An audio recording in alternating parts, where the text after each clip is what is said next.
Welcome to the Capstone Conversation, where you learn about what's happening in the greater East Bay. I am your host, Jared Asch.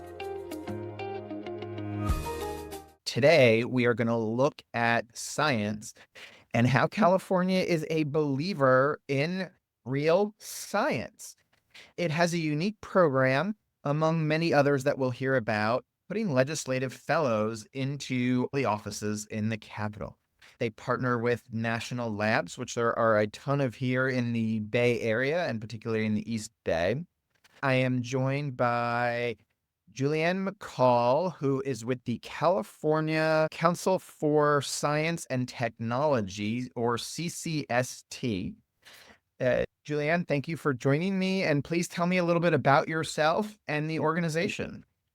Jared, thank you so much for having me. It's a real privilege to be able to join you and talk about the exciting world of this nexus between science, technology, research, and policymaking, where our organization sits. I'm a scientist by training. I spent 16 years in academia across 13 different labs from the Bay Area, San Diego area, Cleveland area, as well as in Germany and Sweden. But throughout those 16 years, I couldn't ignore what was happening in those moments in which I was spending so much time and effort at the research lab, hoping for success that would impact society in 25, maybe 30 years if everything worked out. And not to minimize the value of that work, but I saw that there was a dearth of those bridge people working in the here and now, assisting with policymaking, assisting with education policy, science, technology, education policy, and so many other facets that make our science technology successful in society. For over 8 years now, I've been in Sacramento. First, 2.5 years with the Senate Office of Research in Sacramento. I started out as a CCST, a California Council on Science Technology fellow, committing to a 1-year experiment in public service with the brilliant training that CCST provides to up to 15 PhD level scientists and engineers. After that, I was appointed by the governor to serve as director of precision medicine in his Office of Planning and Research, which focused on long-range planning and climate change in particular, with a handful of research programs like my former. I am now 4.5 months into my tenure at the helm of California Council on Science Technology, and thrilled to be here with you.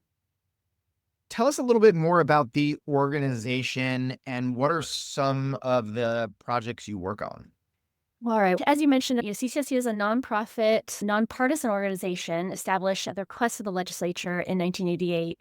We were modeled after the National Academies of Sciences in Washington, D.C., to essentially provide science technology advice to policymakers, to be that bridge between a world-class network of academic and research institutions and policymakers in Sacramento. We bridge those worlds through a number of different mechanisms, including peer-reviewed reports, expert briefings, as well as workshops. We're not an advocacy organization that comes to policymakers with an agenda. We are honest brokers of modern science. We stay busy with a number of briefings, a number of convenings, one form or the other.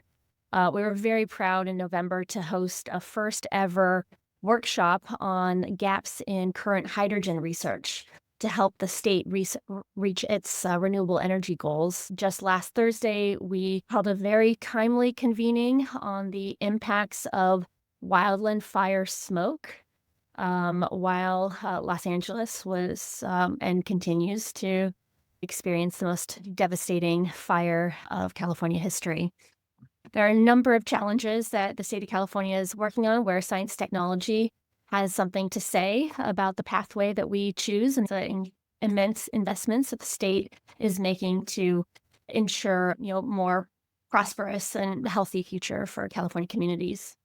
When we talked to Assemblywoman Bauer Cahan from the East Bay, that spurred my interest in talking to your organization because she did a bill on microplastics and how bad they are. She said, I know nothing about microplastics other than what I read. She talked about relying on the CCST fellowship program as a legislator to have somebody who could really dive into that research and help her understand and make policy. That warms my heart to hear that she appreciated the support. These up to 15 PhD scientists and engineers are deployed into legislative and executive branch offices to provide that, again, bridge to the scientific understanding of how we interpret information and compile recommendations. That individual was actually hired on by her office to serve as full-time staff. We're very proud. Slater Sharp is the name of the fellow who had been serving in her committee on privacy last year and was hired on late fall as a full-time staffer. But with over 5,000 bills for each legislator to be responsible for in every 2-year cycle, there is no way legislator will be able to staff the number of experts to cover all of those various topics, nor can we recruit 5 scientists and engineers into the legislature, right, for all sorts of reasons, as much as we would love to do that. Coming in with that scientific mindset of appreciating the difference between varying levels of evidence to have on one side of the spectrum anecdotes when a legislator hears from a loved one or a neighbor that such and such is an important topic. That is evidence, but you need to counterbalance it with more comprehensive data reflective of the actual situation. That's where CCST comes in to bring together scientists from different perspectives.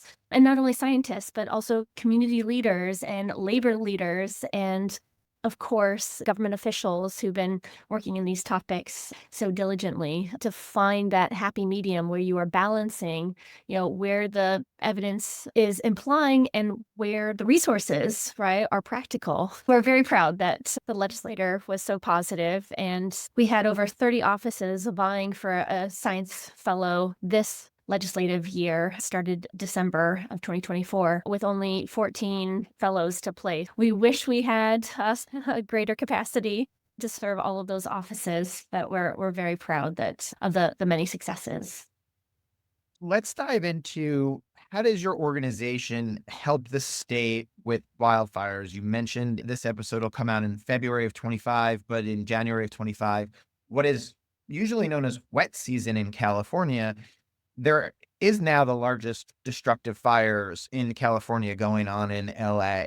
How does the organization help, particularly plan for the future?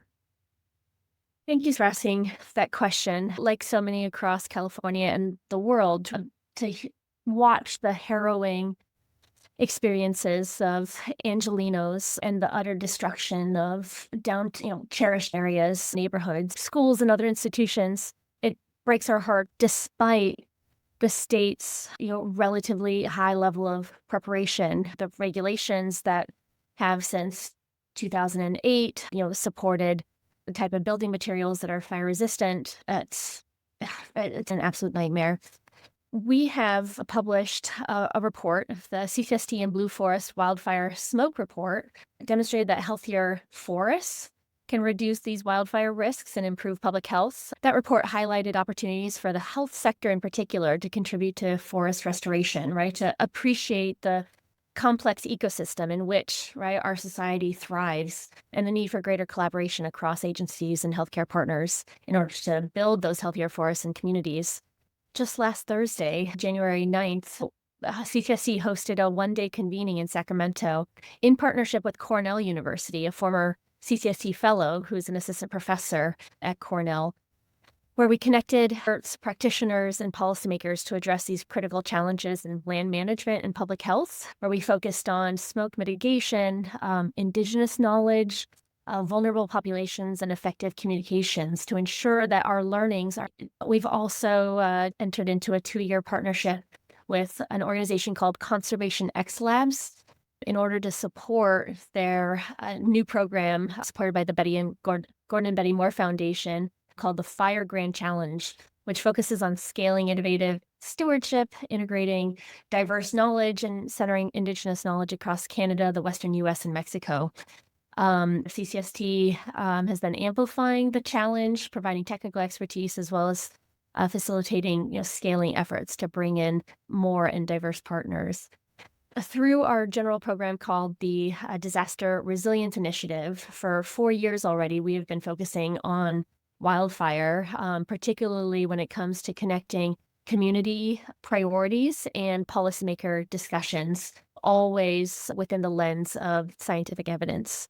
We anticipate many more convenings, expert briefings over the year and much longer, specifically about the migration of communities when smoke damage is irreparable to the same extent as before a fire, and so many other topics. It's the economic impacts of wildfires. In 2022, we published a framework. We published a report on providing a framework to assess the economic impacts of wildfire, and we see that being picked up and used, particularly in the current challenge. That's great that you're convening people and mixing the science and the policy together in that regard.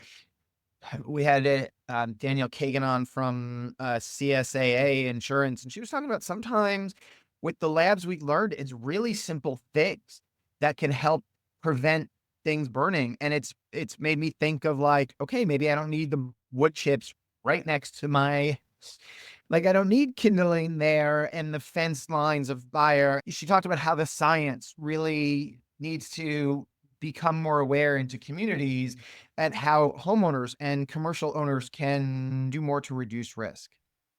On a day-to-day basis, we can do things, and science tells us that. That's exactly right. And where CCST is, looking 5, 10, 20 years in the future and appreciating what investments need to be made right now in order to pay dividends, right? To change the status quo. We live in such a complex time in a complex world. And just because we know something, right, doesn't mean that that implementation is automatic or guaranteed or both. We are trying to be part of that wave that is moving that needle and allowing for transformative change to take place, even if it takes 5, 10, 20, or more years to do so.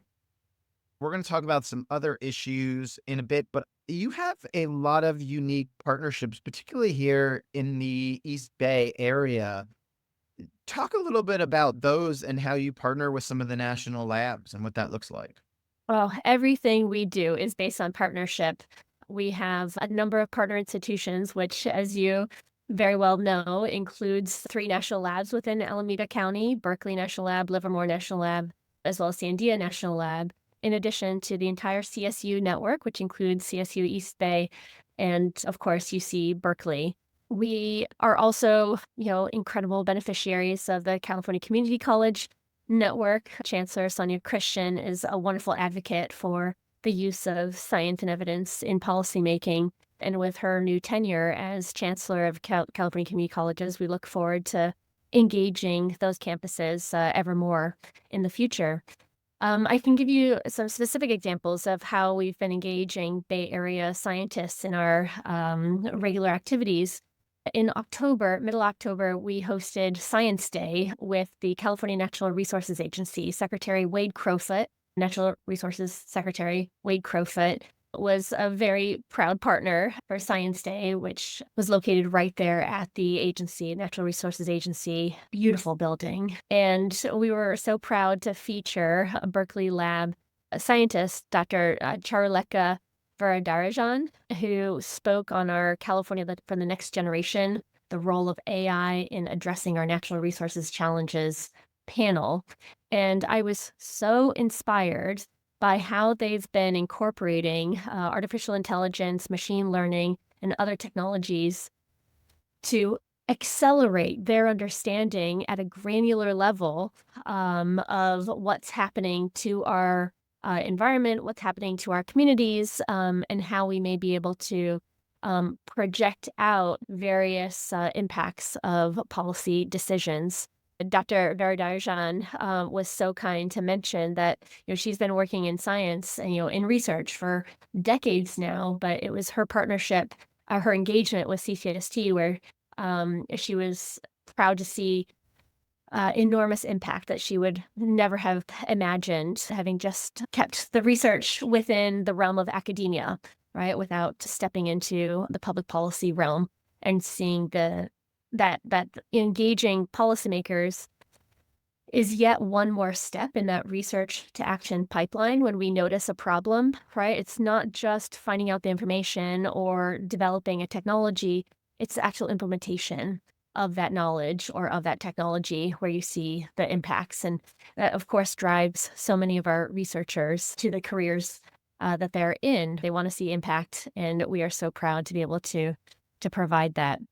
The event that we held January 9th on the public health impacts of wildland fire smoke. Dr. Heather Redhead from UC Berkeley, who is also a staff member at the California Department of Public Health, provided a keynote message, which was quite inspiring of, how we can better forge these cross-sector partnerships in order to guide our work on mitigating the public health impacts of wildfire smoke. Those are two very recent examples, and we'll continue to work with many board members. We have Dr. Andy McElroy from the Sandia National Lab executive team, as well as Berkeley National Lab Deputy Director Dr. Carol Burns on our small governing board, and they have been truly inspirational as we look to update our strategic plan for 2026 and beyond. I think people don't realize how much those labs really impact economic development in the region, both with the people who work there and the companies that come out of them, people who partner. And right before this, if for our listeners, if you haven't heard, we had last week Todd Prey from Lawrence Berkeley Labs on talking about those startup companies and what grows out of the lab. And we've had the city of Berkeley on also talking about how the startup culture there through the labs, through the university impacts their community and the businesses that they work with. I'm going to pivot and talk about a whole bunch of issues now. Let's talk more about energy and climate. Huge focus in California. Huge science related stuff. Your organization is working on a number of projects in this space. Tell us a little bit more about the work you're doing here and how you're helping California reach our energy and climate goals. Regarding reaching California's energy and climate goals, we were very proud to provide an energy primer in 2022, which was essentially an overview of California's energy transition at the moment and provided a number of recommendations to put to use the technical innovations that our homegrown research enterprise has been offering. At a very high level, decarbonizing our energy system in California has three fundamental elements, right? Number one, to maximize efficiency and electrify energy use across sectors to the greatest extent possible. Number two, provide affordable, accessible, and reliable carbon-free electricity for a highly electrified economy. And then third, to decarbonize activities that cannot be electrified by using clean fuels, right? Boosting efficiency, remaining mindful of conservation, and of course, better land use planning and infrastructure to be able to support those efforts moving forward. I would be so happy if readers pointed themselves to the full report, as there is such rich nuance, and our partnership with California Energy Commission could not be closer. We are very proud to have a number of CCST fellows placed not only as fellows, but also as, picked up as staff members, including as advisors to Chair Hochschild most recently. So we're very glad to see that, right, our training program is providing the workforce that the California Energy Commission needs for these very challenging times. Awesome. And here's a science question I have on it, and this comes up in topics a lot, is let's say every car in California and truck and bus was electric, let alone the building electrification plans that we have. Increased population through housing boom, increase energy use through data centers and AI. How are we getting all that power? Right now, PG&E, I know, can't deliver power fast enough in some cases. From your perspective, how do we get enough power in that transition? I mean, looking through that energy primer, you'll see, right, very practical recommendations on utility scale solar and wind development, actually boost production. Of course, right, the advancement of batteries to be able to store that power when the sun is not shining or the wind is not blowing. Decentralizing the grid will provide greater resilience through episodes like we've seen in Los Angeles last month. We'll also take a look at carbon capture and storage to ensure that we are mitigating our emissions as best as possible will be a critical facet to maintaining a healthy ecosystem for Californians and their communities. Ensuring the future of the natural gas system, right, is meeting the needs of our energy consumers without threatening environmental vulnerabilities. We're so excited to see that Berkeley Lab came out with a paper very late 2024, in December 2024, where they were actually able to deploy an AI system to project and anticipate where there may be natural gas leaks, right? To be able to provide that balanced approach to continued use of natural gas and mitigating the harmful effects. And when it comes to transportation, right? You mentioned, if we would, go 100% electric vehicles right away, would that solve everything? It only accounts for I don't mean to minimize it, but, our transportation sector accounts for, roughly 38% of California's greenhouse gas emissions, um, 80% of smog-forming nitrogen oxide emissions, as well as, 95% of diesel particulate matter emissions. Achieving, net zero greenhouse gas emissions, by 2045, as dictated by an assembly bill in 2022 by Maritsushi. It's AB 1279 for those following along. That will require the vast majority of the transportation sector to transition to vehicles that can be powered by, zero or near zero carbon energy. How we get there, right, is something that the California Transportation Agency is working on diligently, but it comes with a number of co-benefits, including improvements to air pollution in those, trucking corridors, primarily in Central Valley and Inland Empire. It's never just about the decrease in energy use, right? But the co-benefits to removing that particulate matter from and so many other environmental impacts. That report, right, the Energy Primer, is due for an update likely in 2025, this year. That will be posted publicly. Nearly everything we do is a public resource at ccst.us. I encourage people to go check that out and learn more about this science. I want to talk about artificial intelligence. You mentioned that in regard to an AI, to a climate product. What is the organization's role in AI and tracking what's happening and policy perspective and everything?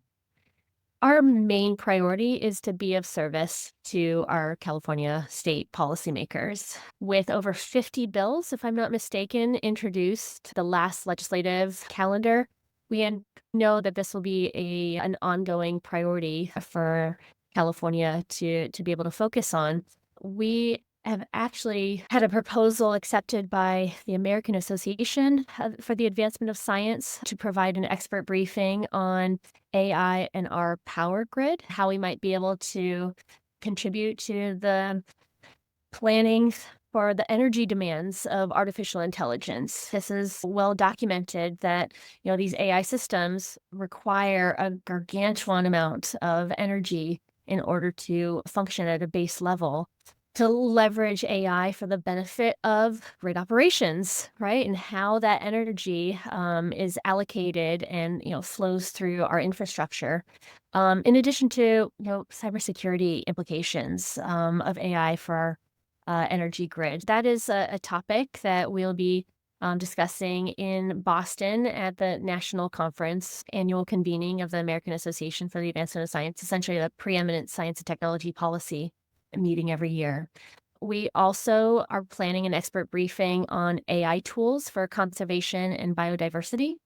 That briefing will explore examples of novel research projects that are utilizing AI tools within the conservation and biodiversity space, essentially to augment ongoing efforts to collect, robust data sets and in real time inform land and resource management decisions. We're also very proud to have partnered to have been a recipient of a seed grant from Dr. Irwin Jacobs, co-founder of Qualcomm in San Diego, in order to bring more CCST science fellows to the Capitol with a data science or an AI background. This technology, this area of data science can be so complicated that we're eager to be able to provide that explicit expertise to policymakers as every single one of their offices, all 120 legislators that make up the California Capitol, are hearing about their constituents' concerns about the potential harms of AI, in addition to the benefits of AI. And right now, the investments that are driving the development of AI is so one-sided in pushing its capabilities as opposed to being mindful of its potential harms. And that's where California policymakers, as stewards of public safety and security, first and foremost, that's where their attention will be most prominently. And we look forward to supporting them in every way possible. Uh, It's interesting to see how our needs are changing. And I bring that up because there's this nexus of how do we hit the climate goals in the state of California? And as companies, Apple, Microsoft, Google, I believe, have all said, wait a second, with AI, we might not be able to hit our corporate goals for net zero. I don't know if you have any more thoughts on anything. I, I think you're right. These topics that you bring up just further undergird the necessary parallel tracks of advancing that technology, also being mindful of the research needs, right? In order to allow for that future possibility where the energy limitations are a thing of the past, right? We desperately need more energy research to get us there. We won't get there without it. I thought of when you were talking there about the one-sided nature of it is maybe the nexus of AI and education, because I've talked recently to the chancellor of Contra Costa Community College and President Sandine at Cal State East Bay, and both of them talked about the concept of AI evolving education. And the chancellor said to me 2 years ago, every professor was making fun of ChatGPT. This is never going to take off. This is horrible. Now they are having to pivot very quickly, knowing that all their students are using it. College applications for the universities are being written like 90%, I was told by an admissions director, by ChatGPT. And they're all the same. There's this evolution with not just ChatGPT, but all these other AI tools. And then how do high schools keep up? And I don't know if what does CCST play a role in that, or what advice do you have for colleges, community colleges, and high school districts even preparing for AI? Well, as a former instructor at UC Davis, I would receive the weekly emails about just how we might be able to fortify our curricula and activities and exams against these generative AI tools. And I don't I don't have a great answer for you, but to share in some of the enthusiasm of the benefits of generative AI when it comes to tutoring and personalized support for every individual student with their language needs, with their relative, right, appreciation of how they are compiling these, educational facets. There's some evidence demonstrating incredible, boost to individualized tutoring when it comes to examination from the faculty side of things. I think it's a reminder to anyone that we need to be a little more creative in how we test for critical thinking as opposed to rote memorization. I think there's an obvious avenue that we just go right back to the pencil, right? And go back to, oral examinations where you will need to challenge those students to think independently without those tools ready to provide the most generic of answers. Actually, I think that's good. And my advice to anybody particularly in the education field, is you got to realize your high school students, your college students are using these tools. So you've got to be able to pivot, and there will be a policy side to that. And California would tend to be a leader in this. Speak up, let's get involved, and let's have some discussions. And I'm happy to help convene that. You mentioned a project to me earlier about health data. What are you guys doing in health data or the health field in general to elevate us to the next level of health? Well, yes. Thank you so much for making sure that we had a chance to touch on this critical topic. It's a topic close to my heart, having come from precision medicine and neuroscience research. In mid-December, CCST, with support from the Gordon Betty Moore Foundation, we're proud to host a virtual convening of health data researchers, policymakers, as well as health data practitioners to explore expanding access to health and public data for research that informs policymaking, which is a extreme minority of health research at the moment. I sat in on a seminar, a talk by former California Health and Human Services Agency Secretary Michael Wilkening, when someone from the audience raised their hand and asked, what percentage of health research in the state of California is informing health policy making? And he wagered, 97 to 99% of all health research in the state of California has no bearing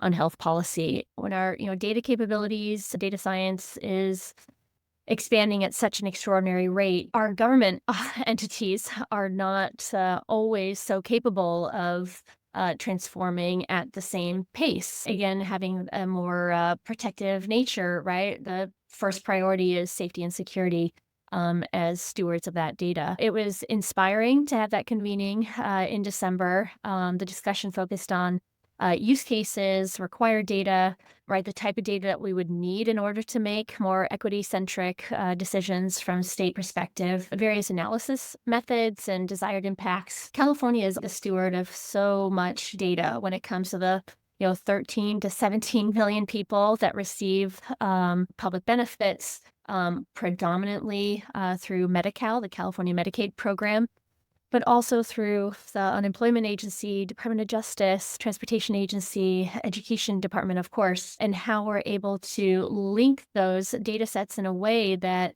we move from a state system that is program-centric, where every individual receiving various public services needs a different account for each of those different departments, to more of a person-centric, right? To recognize that many of those same people receive multiple different state benefits. When it comes to research data, I want to say it's been over 20, maybe even 25 years now that the California Cancer Registry has compiled data on cancer diagnoses researchers have long been relying on to help inform the trends in cancer rates across the state of California. And it's funny to me when researchers who have been using the California Cancer Registry for literally decades have no idea that that is a program that's hosted by the state of California, and they, tout the benefits and the forward-thinking nature of it. State of California doesn't get the credit that it deserves, but we hope through this convening last December and future steps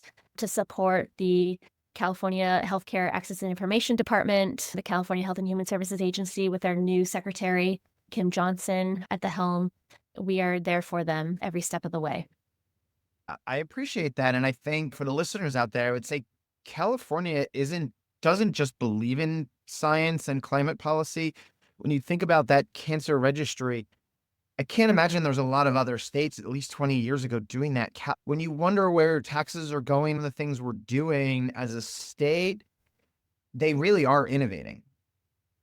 Without doubt, and with so many of your listeners in Alameda County, there's actually a pilot project in Alameda County run by the county itself that essentially provided the evidence base for the state of California to launch a statewide program called CalAIM, California Advancing and Innovating on Medi-Cal, which seeks to provide support across the social determinants and social drivers of health, and not just healthcare within the, four walls of a clinic office, a doctor's office. Those pilot projects are immensely powerful in demonstrating when you care for the whole person and not just for the, 8 minutes in a doctor's visit to speaking to the doctor or nurse directly, but you care for how they find transportation to that doctor's office. That could be just as powerful as the medical treatment itself. Without transportation, there's a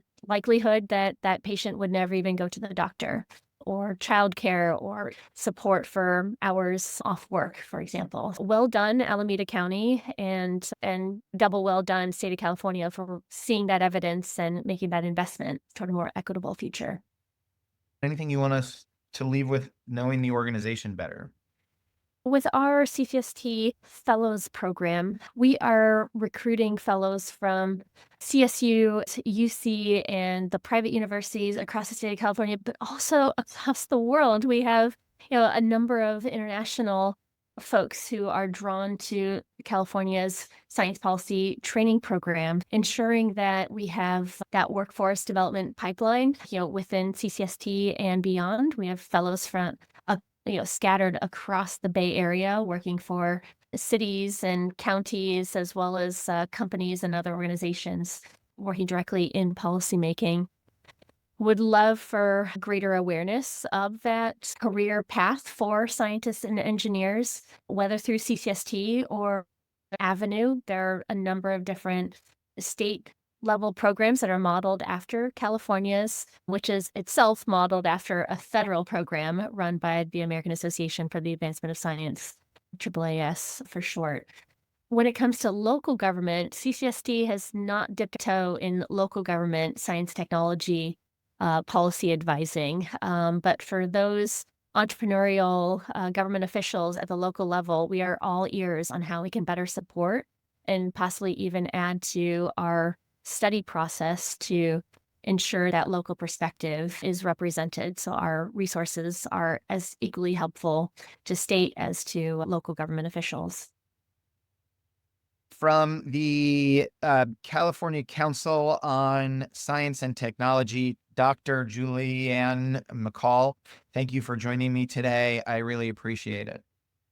It's been my absolute thank you for having me, Jared. Wait, don't leave yet. Hit subscribe. Make sure you get the weekly updates. We have a new episode every Wednesday for stuff happening in the East Bay. In the meantime, follow me on LinkedIn, Jared Asch, or check out our firm where we have a weekly newsletter and blog at Capstone Government Affairs on LinkedIn. Thanks for joining us today on the Capstone Conversation.